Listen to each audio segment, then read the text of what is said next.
This is the Schwinn Traxion Mountain Bike. I've put a full 3 months on it, mostly around town, mixed gravel paths, and a handful of mellow dirt trails. I bought it because the spec sheet looks stacked for the price. Aluminum frame, dual suspension, 24 gears with Shimano trigger shifters, mechanical disc brakes, and 29-inch wheels with double wall rims. Key features on paper sounded great, and the matte gray with neon green accents actually looks sharp in person. Assembly was the usual 80% done deal. I mounted the handlebar, front wheel, pedals, and seat post. From my experience, plan for a tune-up right away.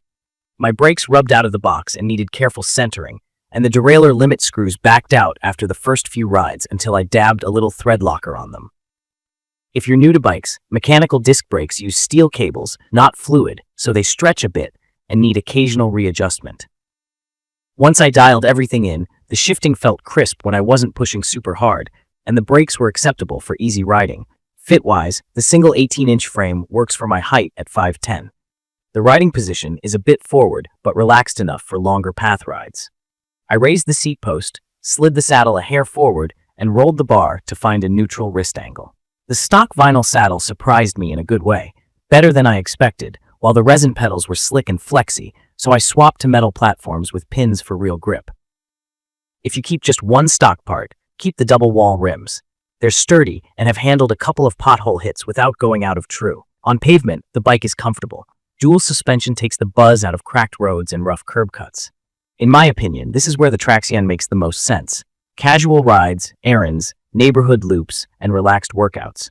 The catch is the 2.25-inch knobby tires. They're slow rolling on asphalt.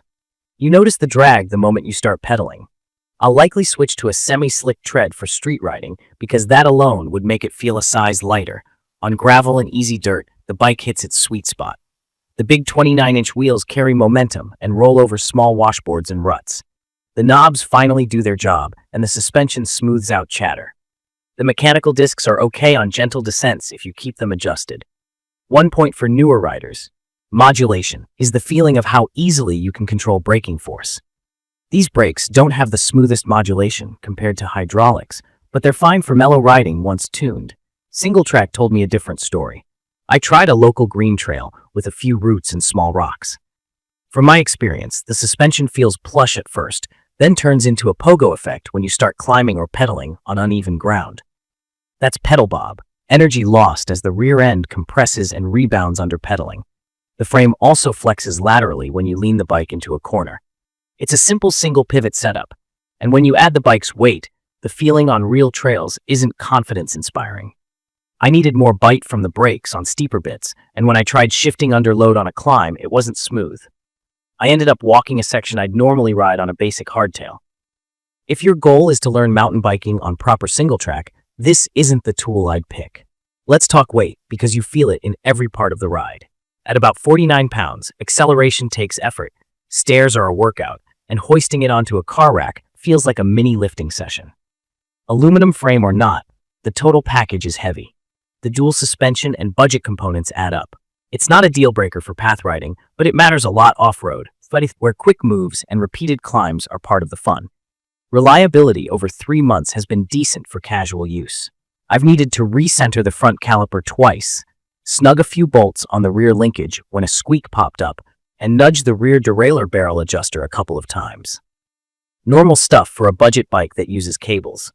No weird bearing play in the wheels, and the rims have stayed straight. The drivetrain shows a bit of chain stretch, which is typical when you ride through dust and don't clean it often. A light lube after every few rides kept the shifting happier. A couple basics for anyone new. A hardtail has front suspension only and no rear shock. It's lighter and pedals more efficiently.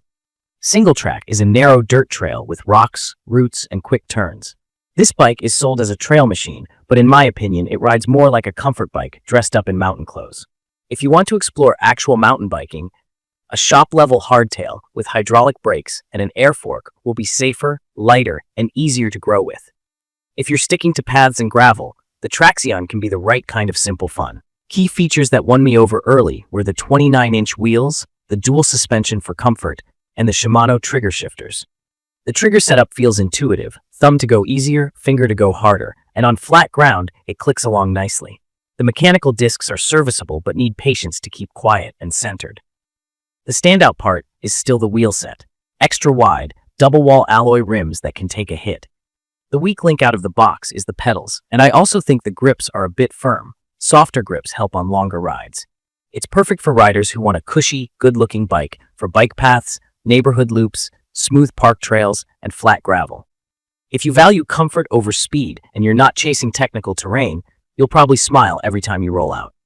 It's also a solid fit if you're returning to riding after a long break and want a stable, forgiving feel with a wide gear range to keep hills manageable.